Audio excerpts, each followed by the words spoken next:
Les damos la cordial bienvenida a este espacio de reflexión. 10 de enero, fiesta del bautismo del Señor.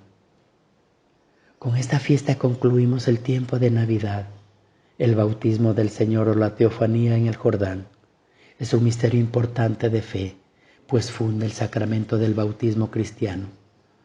Esta fiesta es una bella oportunidad para reflexionar sobre el significado de nuestro propio bautismo y renovar los compromisos que en él hemos adquirido, así como dar gracias a Dios por el gran regalo de hacernos hijos suyos, por esta oportunidad de ser nuevos cada vez más y que meditemos en este misterio, en el Santo Rosario. Del Evangelio según San Marcos. En aquel tiempo Juan predicaba diciendo: ya viene detrás de mí uno que es más poderoso que yo, uno ante quien no merezco ni siquiera inclinarme para desatarle la correa de sus sandalias. Yo los he bautizado a ustedes con agua, pero él los bautizará con Espíritu Santo. Por esos días vino Jesús a Nazaret de Galilea y fue bautizado por Juan en el Jordán. Al salir Jesús del agua, vio que los cielos se rasgaban y que el Espíritu Santo, en figura de paloma, descendía sobre él, y se oyó entonces una voz del cielo que decía: Tú eres mi Hijo amado, yo en ti puesto mis complacencias. Palabra del Señor, gloria a ti, Señor Jesús. Del versículo 4, la fiesta de la Epifanía. Además de conmemorar la adoración de los magos de Oriente, se hacía también memoria del bautismo de Jesús en el Jordán, junto con la manifestación del Espíritu y del Padre y de las bodas de Caná, donde por primera vez Cristo manifestó su gloria. Poco a poco los cristianos sintieron la necesidad de separar esos misterios y celebrarlos en una fiesta aparte. Al finales del siglo VIII, se comenzó a conmemorar el bautismo de Jesús, 8 días después de la Epifanía, es decir, el 13 de enero. Sin embargo, el misal de San Pío no le da el nombre de bautismo del Señor y propone para el 13 de enero una misa de octava de Epifanía, en la que el Evangelio se lee en ese día es el Evangelio de Juan, capítulo 1, del 29 al 34. En el que, a diferencia de la narración que hacen los 3 primeros evangelios, no se contiene el relato completo del bautismo ni se menciona la voz que se hace oír desde el cielo. Las antífonas de esta misa tampoco hacen mención del bautismo. Hasta el siglo XVIII no recibió el nuevo nombre del bautismo del Señor, ni contó con los formularios propios. El misal del Vaticano II propone esta fiesta para el domingo posterior a la fiesta de la Epifanía, tal como lo celebramos hoy. En el cuarto evangelio encontramos esas palabras de Jesús que, dirigiéndose al Padre en oración, le dice: Esta es la vida eterna, que te conozcan a ti, único y verdadero Dios, y a tu enviado Jesucristo.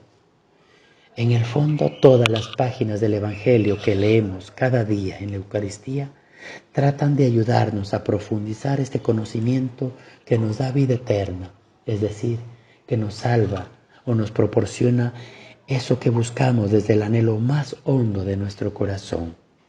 El bautismo de Jesús por el Jordán, a orillas del Jordán, por Juan a orillas del Jordán, no solo presenta el comienzo de la aparición en público, sino que constituye además una verdadera revelación en su misterio. La tradición ha conservado 3 relatos de este episodio, junto a una alusión directa y otra indirecta. Los estudios de la Escritura sitúan estos episodios en el año 28 después de Cristo, cuando Jesús, como señala Lucas en su Evangelio, tenía alrededor de 30 años. Y en los relatos evangélicos podemos distinguir el hecho del bautismo y la teofanía que le acompaña. A primera vista no resulta desconcertante el hecho de que Jesús, a quien los evangelistas presentan desde un principio como el Hijo de Dios, y a quien el mismo Bautista había anunciado como el más fuerte, que él ante quien no se siente ni siquiera digno de agacharse para desatarle la correa de las sandalias, y quien bautizará no solo con agua, sino también con Espíritu Santo y fuego. Se pongan en la fila de quienes, reconociéndose verdaderamente pecadores, aceptaban el mensaje de Juan sobre la inminencia del reino de Dios y la necesidad de convertirse para escapar de su ira. También a la comunidad cristiana primitiva le debió resultar incómodo este pasaje, pero no pudo rechazarlo porque era ineludible, aunque le planteaba y nos sigue planteando muchas cuestiones. ¿Cómo es posible que el superior se deje bautizar por el inferior? ¿Cómo es posible que Jesús, el Santo de Dios, se someta a un rito de purificación? ¿Qué significado tuvo ese gesto en su vida? El bautismo de Jesús iba precediendo a la confesión de los pecados por parte de la persona que lo recibía. Una de las grandes diferencias de Jesús con el resto de la gente que acudía a este bautismo es la ausencia de conciencia de culpabilidad. Ningún pasaje evangélico insinúa la menor sombra de culpabilidad en su caso, incluso en el cuarto evangelio, en un contexto de controversia. Jesús se declara inocente diciendo: ¿quién de ustedes podrá probar que soy pecador? ¿Cómo pudo entonces Jesús cumplir este rito igualándose a la gente que confesaba sus pecados como requisito para ser bautizado? Es reprobable que antes de bautizarse Jesús confesase los pecados, pero no los suyos, que no tenía, sino los del pueblo. De esta manera podemos decir que cargó con nuestras iniquidades, llevando a su cumplimiento la profecía del siervo de Yahvé y haciéndose solidario con su pueblo pecador e incluso con toda la humanidad pecadora. Los padres de la Iglesia entendían que con el bautismo de Jesús no solo se inauguraba su obra redentora que acabaría en la Pascua, sino que toda la redención ya estaba contenida en este acontecimiento que el misterio pascual realizara explicándolo, pues tanto que en el bautismo como en la Pascua encontramos el mismo descenso a las aguas del sufrimiento o la misma inmersión en las tinieblas de la muerte, la misma iluminación de esas tinieblas y la misma victoria sobre los poderes demoníacos y la misma exaltación de Jesús como Hijo y Señor. Estamos pues en el corazón del mismo misterio de Cristo, caracterizado en un génosis y exaltación que arrastra tras de sí a toda la humanidad y la hace volver al Padre. Cuando Jesús se sumerge en las aguas del Jordán, es toda la humanidad, el viejo Adán, quien queda sepultado en esas aguas, y cuando sale de las aguas y recibió la unción del Espíritu acompañada de la voz del Padre, es toda la humanidad la que renace a la vida divina y el Espíritu y recupera la amistad perdida.